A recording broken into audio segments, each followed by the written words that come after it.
ایام حیض و نفاس میں تلاوت، نماز اور ذکر و اذکار کا حکم۔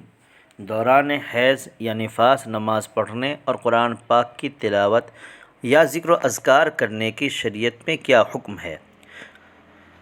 حیض و نفاس کی حالت میں عورت کے لیے نماز پڑھنا جائز نہیں ہے، اور ان ایام میں جو نمازیں رہ جائیں ان کی قضا بھی عورت کے ذمہ نہیں۔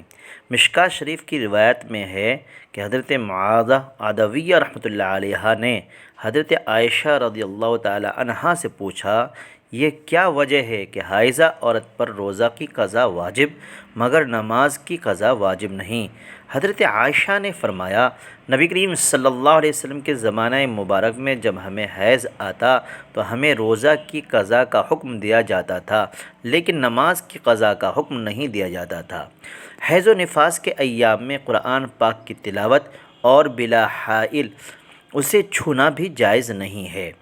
نبی کریم صلی اللہ علیہ وسلم نے فرمایا، لا تقرأ الحائض والجنوب شیئا من القرآن۔ حیض و نفاس کی حالت میں عورت کے لیے ذکر و اذکار کرنا جائز ہے، مثلاً درود پاک پڑھنا، استغفار کرنا، کلمہ طیبہ یا اور کوئی وظیفہ پڑھنا، یا قرآن مجید میں جو دعائیں آئی ہیں ان کو دعا کی نیت سے پڑھنا درست ہے۔